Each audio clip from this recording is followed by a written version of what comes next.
Si Sara Duterte ay hindi lang anak ng dating presidente. Siya ay leader ng bagong henerasyon, pinili ng milyon-milyong Pilipino mula Davao hanggang Maynila. Sa bawat rally at pagtitipon, ramdam ang kanyang tapang, malasakit at determinasyon.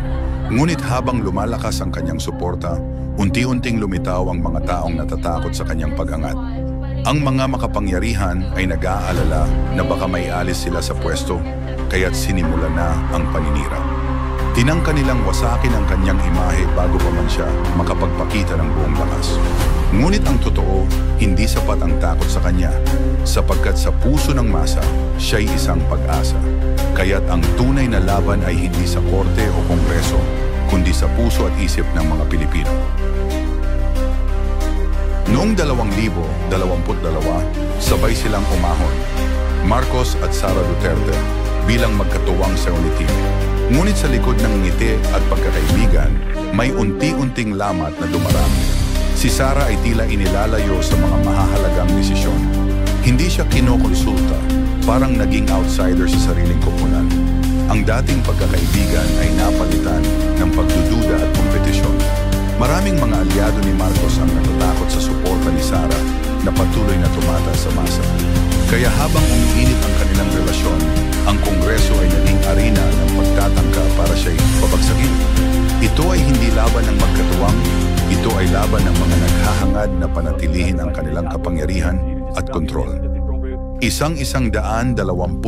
milyong confidential fund ang naging sentro ng gulo. Ngunit ito'y hindi bagong issue. Lahat ng nakaraang opisyal ay gumagamit nito bilang bahagi ng kanilang tungkulin. Ang pinagkaiba lang ngayon, si Sara Duterte ang target. Ginamit ang budget bilang armas upang siraan siya, na parang krimen ang paggamit ng pondo. Ang mga lumang politiko na matagal nang nakinabang dito ay nananahimik, tila hindi patas ang laban. Ang investigasyon ay hindi tungkol sa katiwalian, kundi tungkol sa pagbagsak ng isang leader na nagbabanta sa status quo.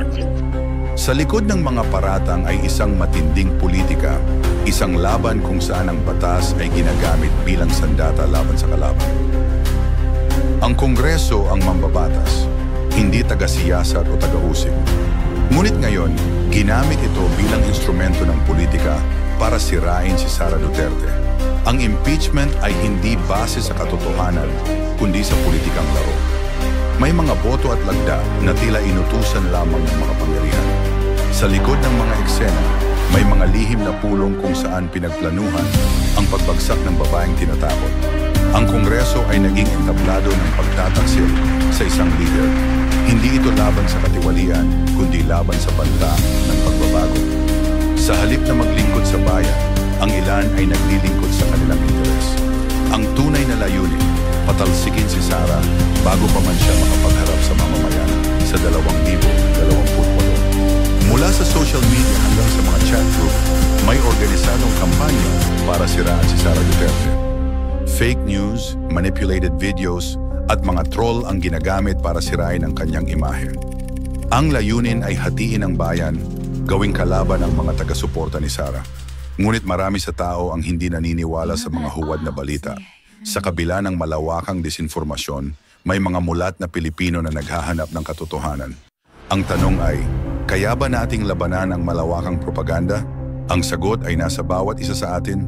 Kung magtutulungan tayo, ang ilaw ng katotohanan ay mananalo laban sa dilim ng kasinungalingan. Habang patuloy na tumataas ang suporta kay Sara Duterte, lalong natatakot ang mga nasa taas. Sa mga survey, siya ang nangunguna. Sa bawat barangay at bayan, ramdam ang pag-asa ng masa. Ngunit sa halip na pakinggan ang boses ng mga tao, sinisikap siyang patahimikin gamit ang media at sistemang politikal. Ginagawa siyang target ng paninira, ng propaganda. Pero ang taong bayan ay hindi basta-basta mapapaniwala sa mga gawa-gawang kwento. Ang tunay na leader ay hindi nasusukat sa forma o salita, kundi sa puso ng mga tao. At sa puso ng masa, si Sara ang simbolo ng pagbabago at pag-asa na kanilang hinihintay. Ang impeachment ay panimulang laban lang. Ang totoong laban ay sa darating na 2028. Ang tunay nilang kinatatakutan ay hindi mga pondo o paratang, si Sara Duterte, ang kanilang pinakamalaking balakid. Kaya ngayon pa lang, ginagawa na nila ang lahat para patalsikin siya. Ngunit hindi matitinag ang taong may tunay na suporta mula sa masa. Ang tanong, ikaw ba ay handang ipaglaban ang kinabukasan ng bayan? Ibahagi ang video na ito kung naniniwala ka na ang Pilipino ang dapat pumili ng susunod na leader. Magkomento at mag-subscribe para sa mga tunay na balita na hindi ipinamamalitaan ng mainstream media. Sama-sama, baguhin natin ang takbo ng ating bayan.